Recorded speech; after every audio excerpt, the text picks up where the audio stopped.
Pentecostales de Redwood City presenta su programa La Voz Pentecostal. Desde el Santuario de los Pentecostales en Redwood City, traemos la palabra del Señor Jesucristo en labios de nuestro pastor Edwin Valencia. Mensaje que edifica, sana, salva y transforma.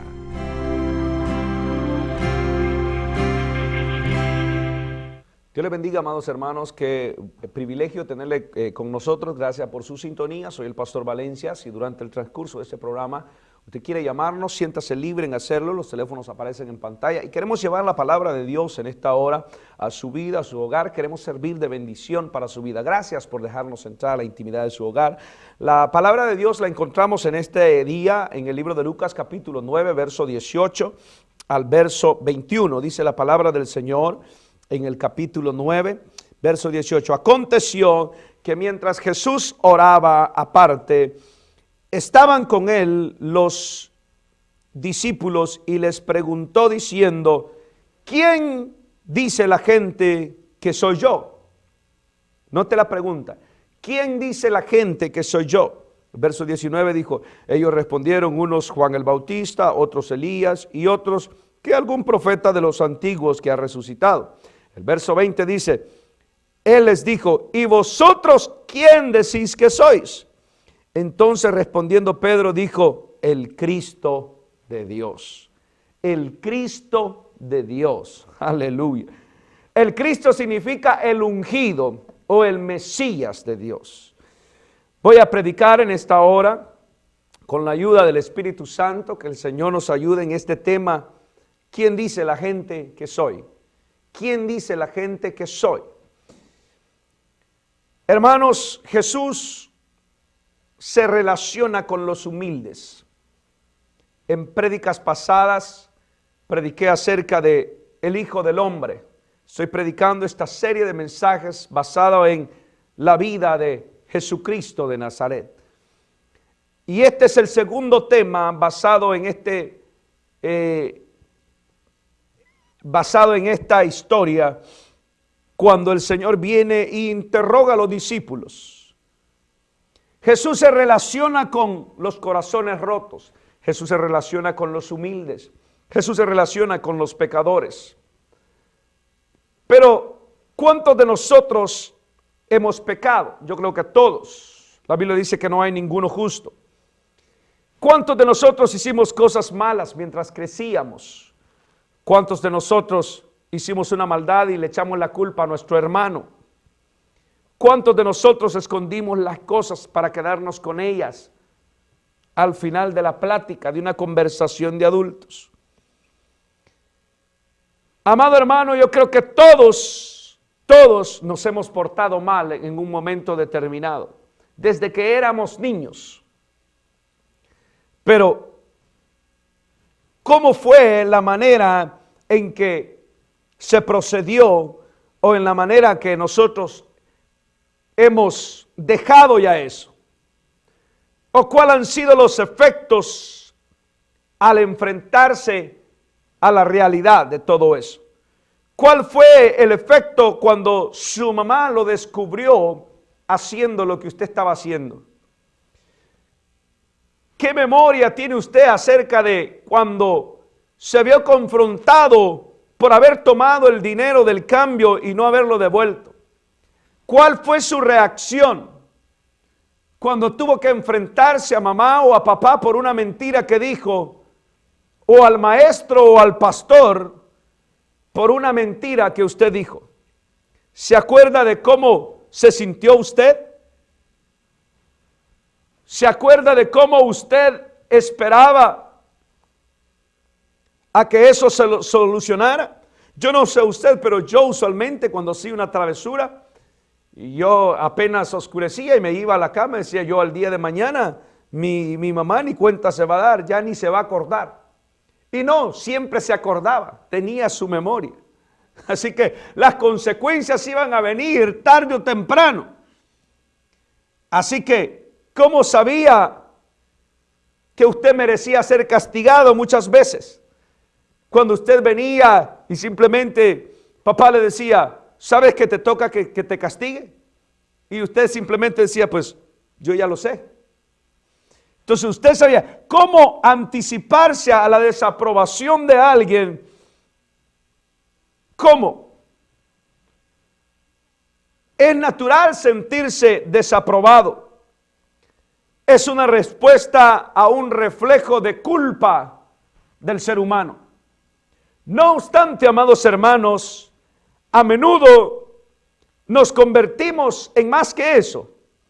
Nuestra culpa se desarrolla tanto y crece tanto dentro de nosotros y a veces conduce a la vergüenza, a este estado donde no solo sabemos que hemos hecho algo malo, sino que también terminamos pensando que somos malos.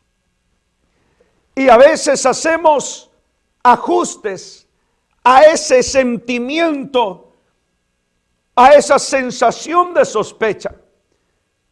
Y aprendemos a aceptarlo. Vivimos con ello. Y nos arrastra hacia el piso, hacia abajo, cada vez más, en cuanto más lo tengamos en nuestro corazón.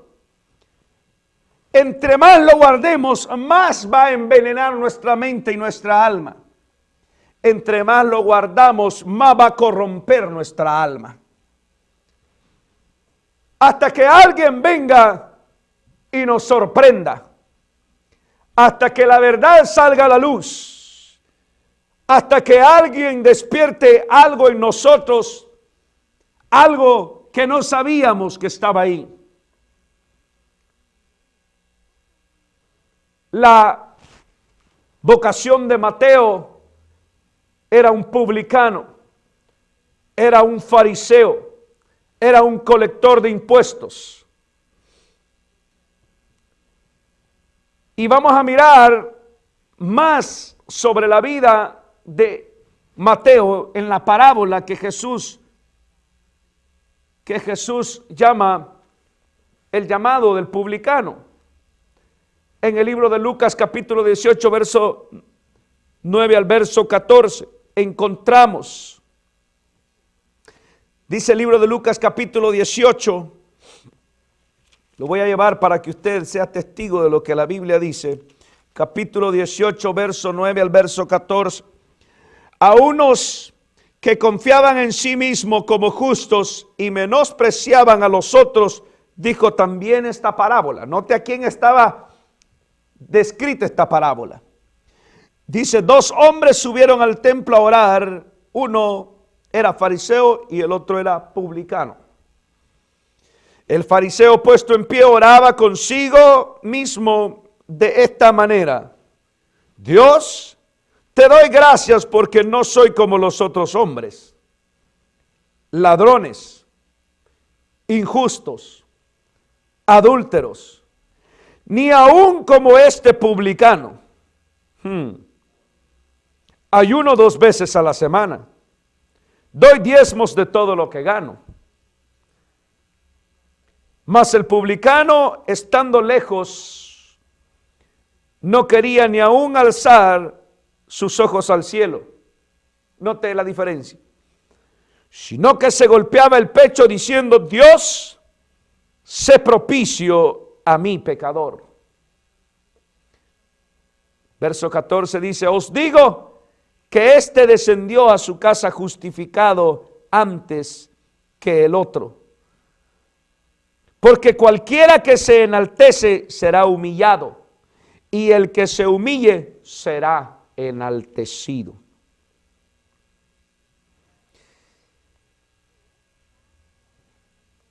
¿Quién dice la gente que es Jesús?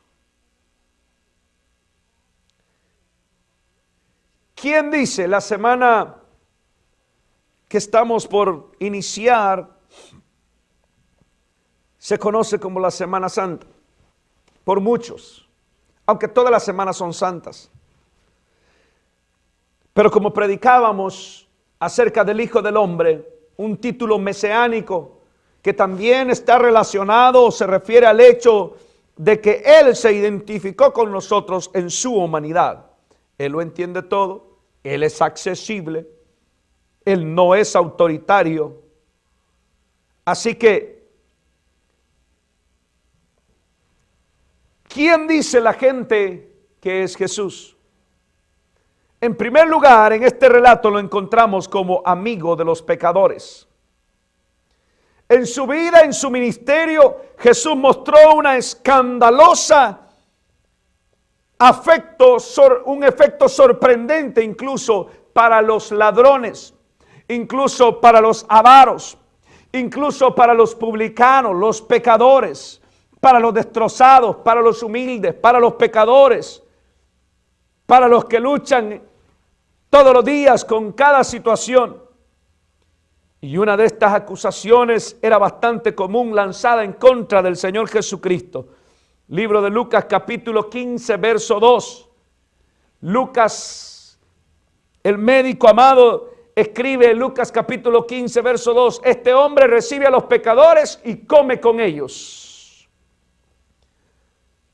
Si usted ve, amado, en aquellos días en que la cultura para compartir una comida con alguien era considerado un gran problema, incluso hoy día alguien en que la cultura va a compartir una taza de café, alguien con usted, para invitarle a cenar, es un acto de confianza, respeto y de amistad. Es algo bastante especial. Amén. Así que cuando Jesús partió el pan con gente como Mateo, como Zaqueo, Él estaba extendiendo la amistad con ellos. A tal grado, amados, que sus críticos lo señalaron. El libro de Lucas 7:34. Este es un glotón y un borracho, amigo de publicanos y de pecadores, dice la nueva versión internacional. Así que causó esto un escándalo impactante al hacer que Mateo, un coleccionista de impuestos y un fiscal de sus discípulos, o se acercara o fuera llamado o fuera uno de los amigos más cercanos de Jesús. En otras palabras, Jesús estaba practicando la misericordia con una mujer incluso que había sido sorprendida en el acto mismo de cometer adulterio. Incluso contó esta historia sorprendente de dos hombres que fueron al templo, ya la leímos. El uno oraba de una manera y el otro oraba de otra manera. Y debido, amados amigos, que vivimos en el siglo XXI, la naturaleza impactante de esta generación, de esta historia, se pierde en gran medida. ¿Por qué razón? En nuestra época el fariseo es una mala palabra, es un insulto.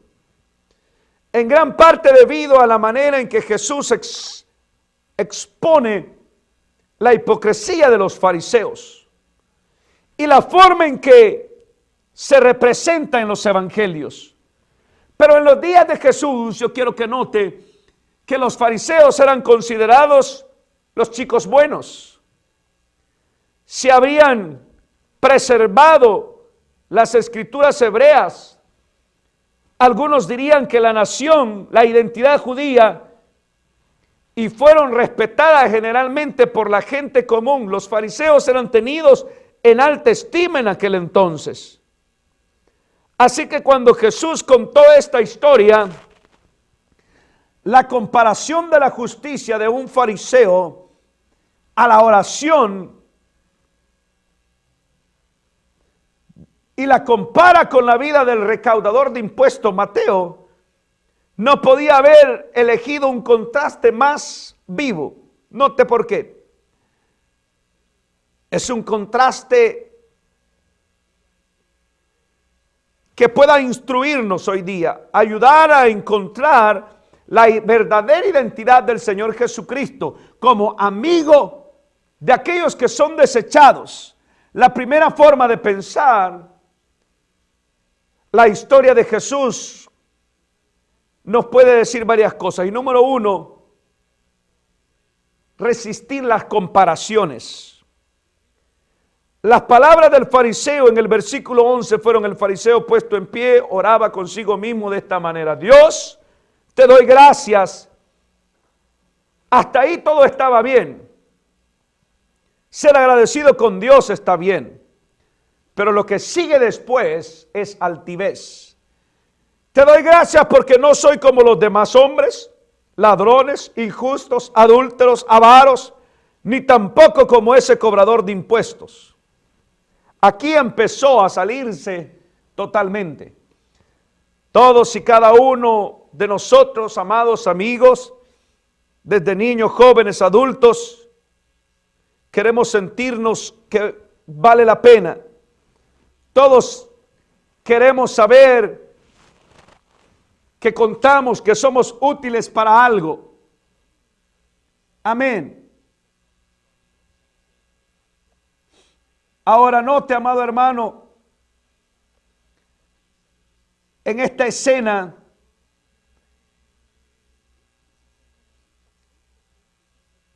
cómo este fariseo hace sentir menos al publicano.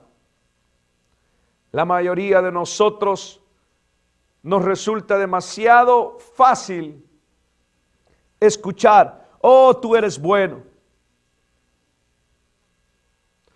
o tú eres malo, te has portado mal, eres tonto, eres desagradable. Ahora, desafortunadamente, nosotros tratamos de contrarrestar esos sentimientos, estos mensajes negativos, de la forma en que el fariseo hacía, señalando a la otra persona. Y encontramos una comparación con los demás y diciéndonos a nosotros mismos: por lo menos yo no soy como él, por lo menos yo no soy como ella. Y creemos que de alguna manera eso ya, amados hermanos y amigos, va a hacer que nos sintamos mejor, pero no lo hace. ¿Sabe por qué? Porque nunca se va a sentir, usted ni yo nos vamos a sentir mejor haciendo sentir mal a otro. No funciona. El apóstol Pablo, este gran plantador de iglesias, él dijo en 2 de Corintios 10:12: porque no nos atrevemos a contarnos ni a compararnos con algunos que se alaban a sí mismos. Pero ellos, midiéndose a sí mismos por sí mismos y comparándose consigo mismos, no son sensatos. Así que deja que el Señor, deja que Él nos pueda medir, que nos pueda pasar la plomada como en tiempos del profeta.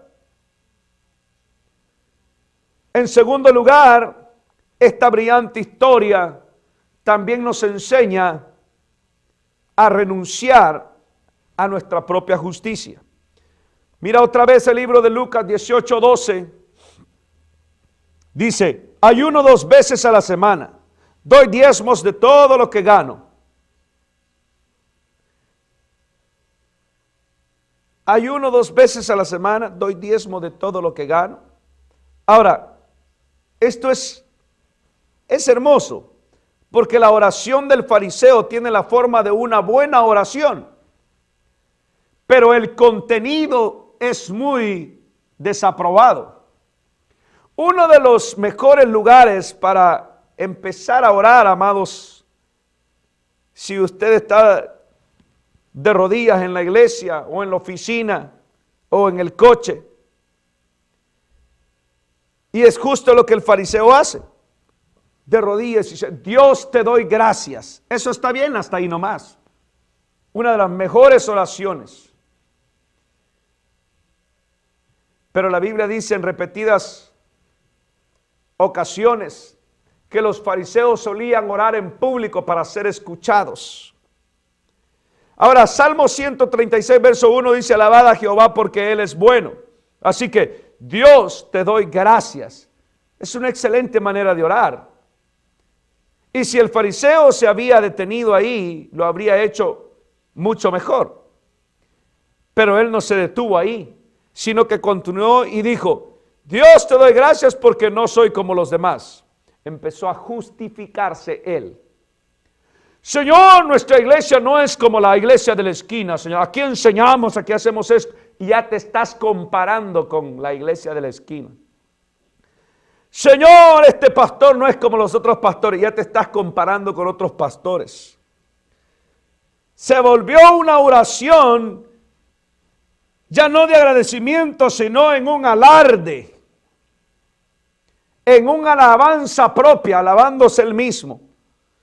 Y esto se hizo peor. ¿Sabe por qué? Porque usted verá una gran manera de orar, amado hermano, de confesar a Dios humildad, fidelidad, la encontramos en 1 de Juan 1:9. Si confesamos nuestros pecados, Él es fiel y justo para perdonar nuestros pecados y limpiarnos de toda inmundicia. ¿Quién dice la gente que soy? El que perdona pecados, el que levanta al humilde, el que prospera al sencillo y al humilde de corazón. Pero amados hermanos, nuestros pecados, dice la Biblia, que eran como trapos de inmundicia. El fariseo hizo varias cosas en esta oración. Una de las cosas irónicas que el fariseo dice en este relato, al tratar de confesar los pecados de otras personas, Señor, estas personas son pecadores, son ladrones, son avaros.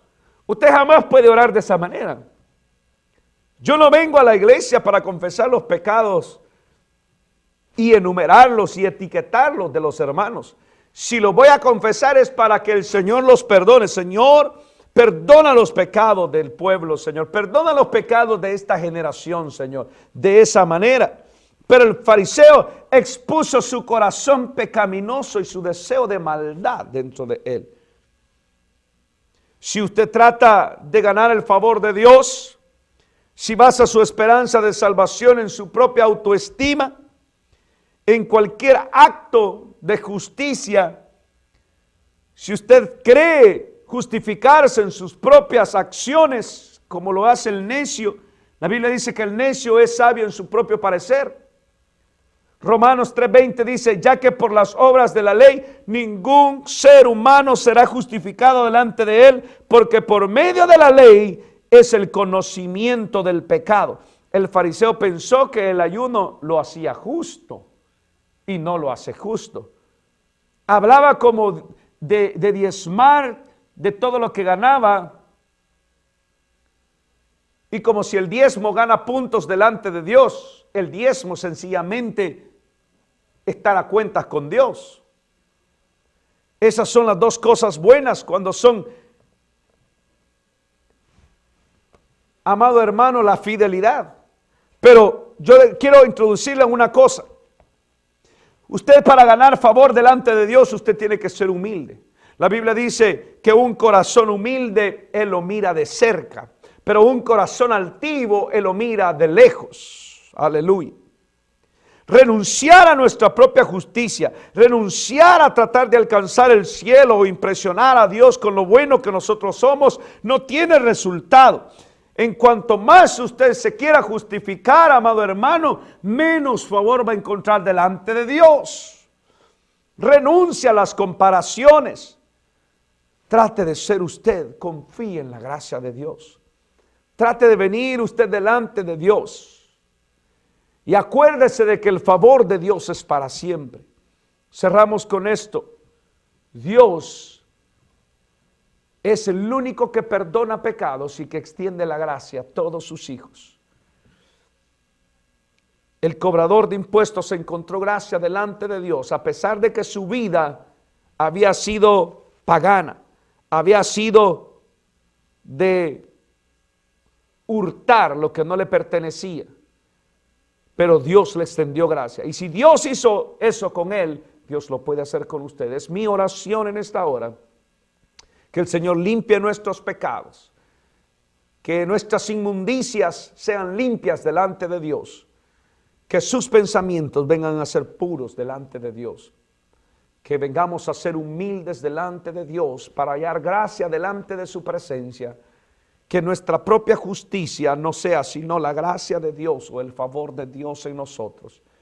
Nadie es suficientemente justo, nadie es suficientemente bueno como para hallar gracia delante de Él. En el nombre de Jesús, es mi oración en esta hora, que el Señor lo bendiga poderosamente y que limpie todas sus iniquidades, que perdone todos sus pecados, que nuestras manchas delante de Él vengan a ser limpias por su sangre. En el nombre del Señor Jesucristo, amén y amén.